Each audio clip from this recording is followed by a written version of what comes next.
خۆشتان لەبێت و ئەم کاتتان بەشڕاتەوە مینم لە رادیۆ و تەلەڤیزیۆنی سلێمانیەوە لەگەڵتانم. 126 ساڵ بەسەر سەرهەڵدانی یەکەم ڕۆژنامەگەری کوردیدا تێپەڕیت. 126 ساڵ لەمەوبەر یەکەم ڕۆژنامەی کوردی بە ناوی ڕۆژنامەی کوردستان لە قاهیرەی پایتەختی مسر دەرچوو.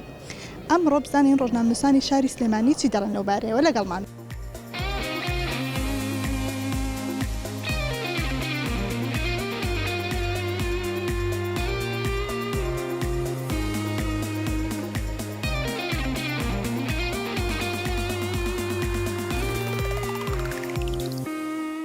بەڵێ ئێمە لە سەرەتای پیرۆزبای ئەم ڕۆژە لە تەواوی ڕۆژنامەنووسانی کوردستانەکەین.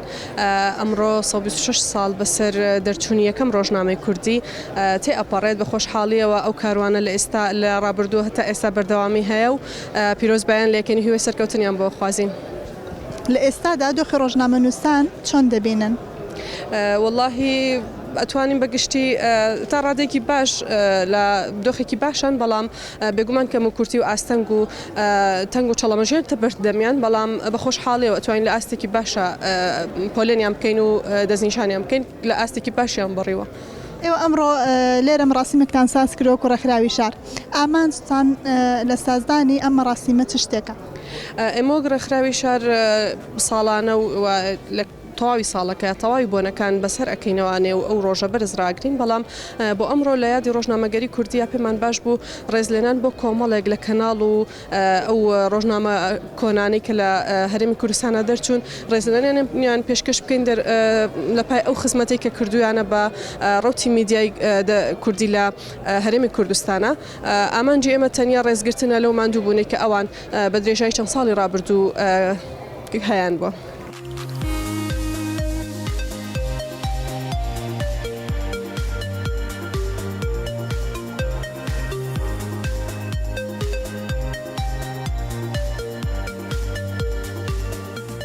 لە یادی 126 ساڵەی ڕۆژنامەگەری کوردی سەر و ڕێز و نوازش بۆ شەهیدانی ڕۆژنامەنووس و قەڵەمدا ئەنوێنین. لەم یادەدا هیوادارین بتوانین هەرچەندە گۆڕاگاندن گۆڕانکاری چێزگار زۆری بەسەر داهاتووە، بەڵام هیوادارم بتوانین کە لە داهاتوودا شان بەرشان لەگەڵ سەردەمی تەکنەلۆژیا و سۆشال میدیا و میدیای نوێدا بڕۆین. هەرچەندە کوردستان بناخەی یەکەم کاری ڕۆژنامەنووسی لە هەموو کوردستانی دایک مەبەستمەوە، لەو سەردەما وەرچەرخانێکی گرنگ بووە. خۆتە زانی ڕاگاندن بە چەندین قۆناغ تێپەڕیوە، بەڵام ئەو بناغەی کە ئەو سەردەما مێقداد مەدەرخان داینا، ئێستاش هەمان ئەو بناخەیە کە گەشەی کردووە ئێمە ڕۆژنامەنووس و میدیاکار کاری لەسەر دەکەین.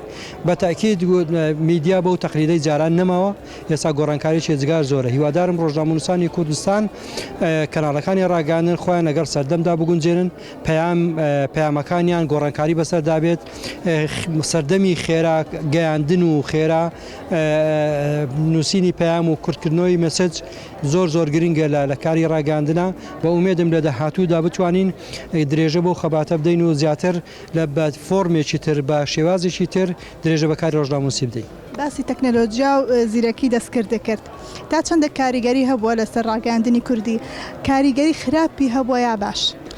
بەتاکید لە ڕووی دوولایەنێ لایەنێکیانەوەیە کە کاریگەری باش هەبووە لە خێرا گاندن و تەکنەلۆژیا و پێشکەوتنی لە ڕووی ئەجیزە و لە ڕووی گاندنەوە، لە لایەکی تریشەوە لە ڕووی نووسین و داڕشتن و ئەمانە ڕەنگە تۆزێک پەلەپەلی پێوە دیار بی یاخۆ زۆر جار هەڵەی زۆر تیابێ، بەتایبەتی لە ڕۆژنامەگەری میدیای نوێ هەڵەی تایپ و ڕێزمانی و زمانەوانی زۆر تیابێ، هەرچەندە لە ڕۆژنامەی تەقلید بەڕاستی کەمتر زۆر کەمتری تیابوو، بەڵام لە هەمان کاتیشدا من پێم وایە ڕۆیەکی ڕاستەقینەی پێشکەوتنی ڕۆژنامەگەری بە پێوە دیارە. هەر چۆنێک بێت ئەجیزە و ئەمێری نوێ و شێوازی گەیاندنی تازە سەردەم پێشکەوتنی چێزگاردایەوە تا ڕۆژنامەگەری هونی.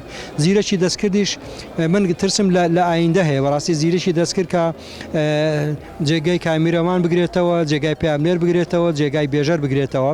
ئومێدەوارم هەروە ڕاگاندن بە زیندوێتی بمێنێتەوە نەکەوێتە دەست ئامێرەوە.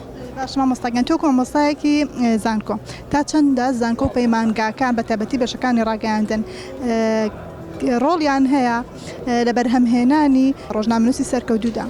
بەتەکید کەناڵەکان بڵێم بەشەکانی ڕاگەاندن لە زانکۆ پەیمانگەکان کاریگەری چێزگار زۆری هەیە بەتەم پێگاندنی کادر پێگاندنی ڕۆژنامەنووس ئەوانی خۆشبەختم کە ئێستا زۆربەی زۆری کەناڵەکان لێرەن خوێندکارەکانی ئێمە بوون کە ئێمەن اینجا بە پیابلێرەکانیانەوە بە کامیرەمانەکانیانەوە بەڕاستی زۆر دڵخۆشم بۆی کە زۆرێک لە خوێندکارەکانمان لێرە ئەبینمەوە کارەکەن بە تاکید کاریگەری زۆری هەیە هیوادارم بتوانین زیاتر گەشە پێ بدەین و زیاتر بتوانین کادری باشتر لە بواری ڕاگەاندندا پەروەردە بکەین و جێگا و پەنجەشیان زۆر دیارە بۆ وەرچەرخانی ڕاگەاندنی کوردی.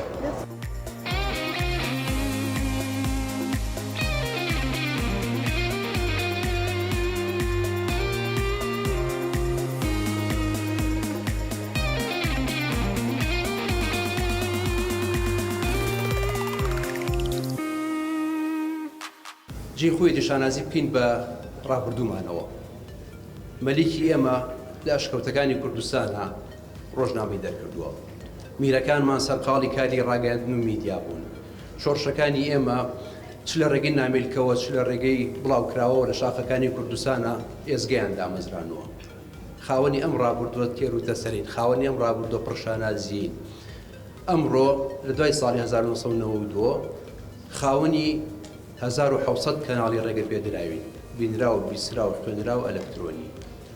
خاوەنی 10,000 کەسین کە بە خۆیان ئەڵێن ڕۆژنامەنووس، بە ناوی ڕۆژنامەنووسەوە کارەکەن. وڵاتێکی وەکو ئەڵمانیا 8,000 ڕۆژنامەنووسی هەیە. لەم بەراوردکاریە جێگەی خۆیەتی گلەی و گازندی خۆمان بگەینین بە هەموو ئەوانەی کە کەم تا زۆر ڕۆڵێکی خراپیان هەیە. سەرباری ئەوە یەکەمین کەس کە ئێمەی خۆمانی ڕۆژنامەنووسین کە نەمانتوانیوە لەم کاتەیە ڕۆژنامەنووس لە ناو ڕۆژنامەنووس جاکەینەوە. ئەجنا ئەگەر بێت و ئێمە باز لە مێژوو خۆمان بکەین، ئەم شارەی ئێمە لە ساڵی 1930ەوە کە تەنها نزیکەی 15 ساڵ دوای دەرچوونی ڕۆژنامەی نۆبەرە خاوەنی بڵاوکراوی خۆمان بووین. جەمال بابانی یەکەم گۆڤاری بانی کوردی دەرکردووە، کەواتە شارازی بە خۆمانەوەکەین بۆ مێژوو.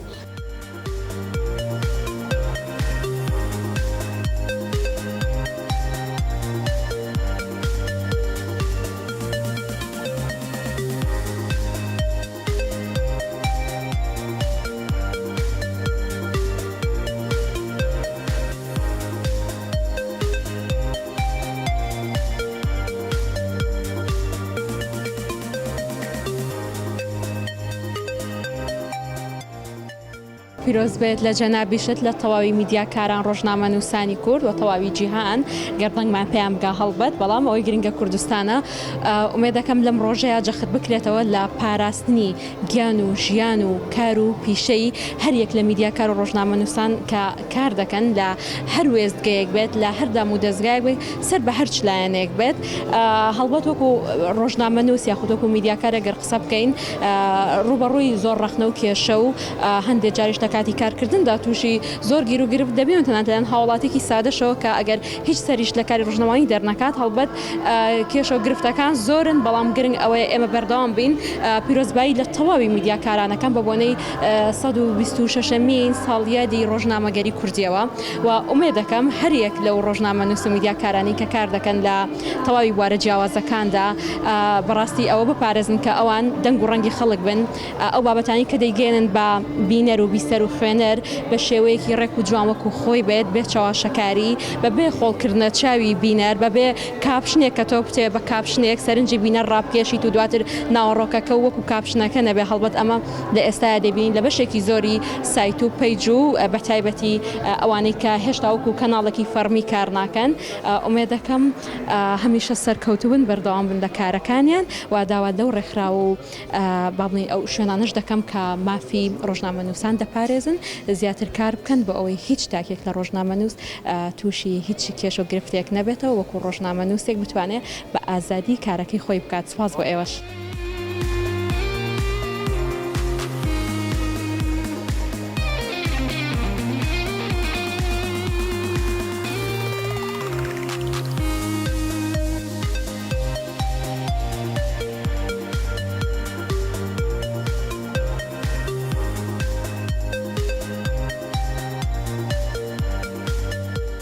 پیرۆز بێت لە تەواوی ڕۆژنامەنووسان، لە تۆی خانم، لە تەواوی هەموو خانمان زۆر دڵخۆشم کە ئەمڕۆ ئەم یادە بەڕێوە چوو و زۆر خۆشحاڵم بەوەی کە خانمان بەرەو پێشچوون و زیاتر هاتوونەتە ناو بوارەکەوە و پێشتر پشگیری نەئەکران لەلایەن خێزانەکان بەڵام ئێستا لەلایەن خێزانەکانیانەوە پشگیری و سەپۆرتەکرێن کە یەکێکم لەو کەسانی کە لەلایەن خێزانەکانمەوە پشگیری ئەکرێم خانەوادەکەم زۆر پشگیرمە لەگەڵەوەی کە هەمیشە مناڵەکەم لەگەڵایە بەڵام ئەوانە نەبۆتە ڕێگر لەوەی کە بێم و لە بوارەکەیە زیاتر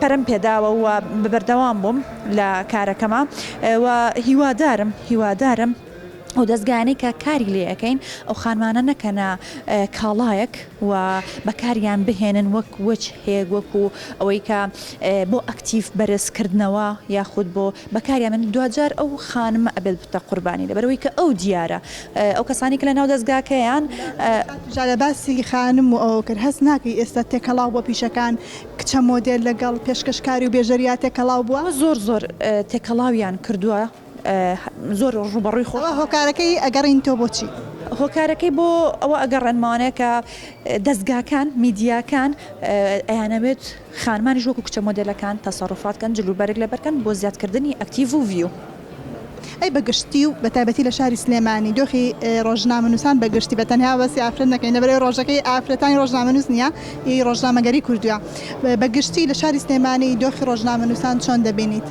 لە چاو شوێنەکانی دیکە لە چاو شارەکانی دیکە باشترە و هیوادارم باشتر و باشتر بێت.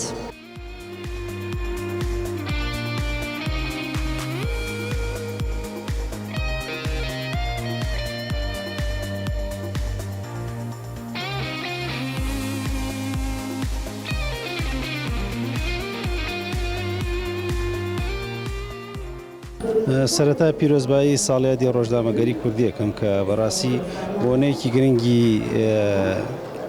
بە نسبەت کۆمەڵگەی کوردستانی و کوردەوە بە هەموو لە هەموو پارچەکانی یاریمی کوردستان چکم نقطەی یان خاڵی دەستپێکی قۆناغێکی گرنگە لە مێژووی خەباتی سیاسی و کۆمەڵایەتی و ڕۆشنبیری کووردە ئەوەی کە پەیوەندی بە دۆخی ڕۆژنامەگەری کوردیەوە هەبێت لە ڕاستیە لەم سەردەما لە هەموو کاتەکانی تر حقیقەت و ڕاستیەکان لە بەردەم مەترسیان چکم بە حکمی ئەو هاتنی تۆڕە کۆمەڵایەتەکان و خەڵکی تر کاتۆتە ناو کایەکەوە لە ڕاستیە ڕۆژنامەوانی کوردی و بەتایبەت حقیقەت لە بەردەم مەترسیکی گەورەیە لە هەموو قۆناغەکانی ترە لەوانەیە ئەم قۆناغی مەترسیداترین قۆناغ بێ بۆ زانیاری ڕاست و حقیقەت و گەیاندنی زانیاریەکان بە خەڵک.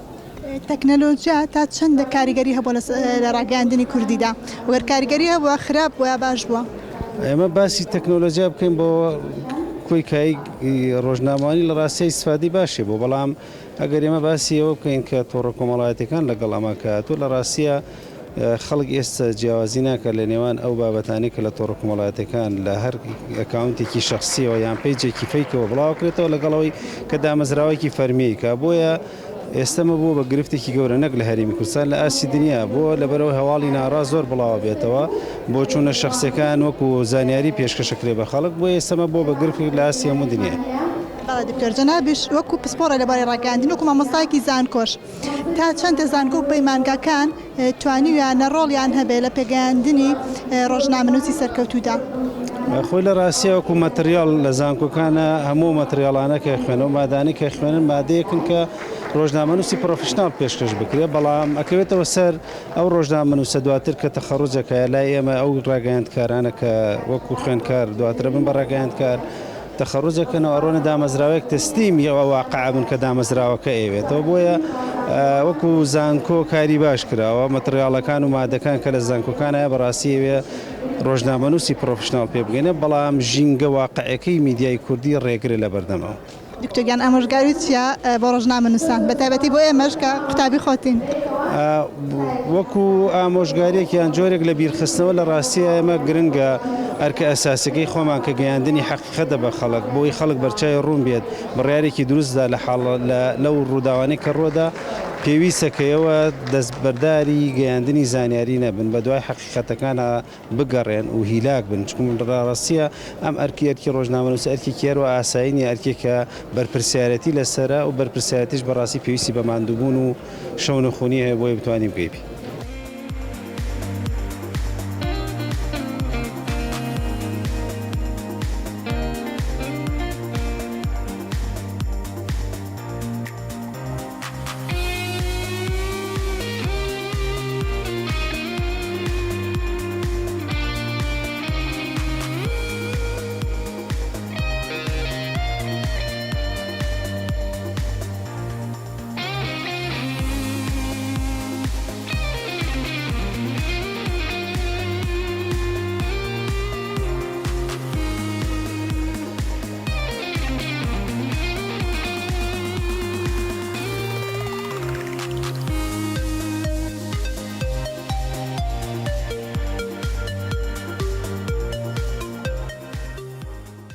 بینەرانی ئازیز و خۆشەویست بەم جۆرە هاتینە کۆتایی بەرنامەی ئەم جارەمان کە تایبەت و بەسەر هەڵدانی یەکەمین ڕۆژنامەی کوردی هەتا بێگەشتنەوەکی تران بەخوای گەورەتان ئەسپێرم خواتان لەگەڵ.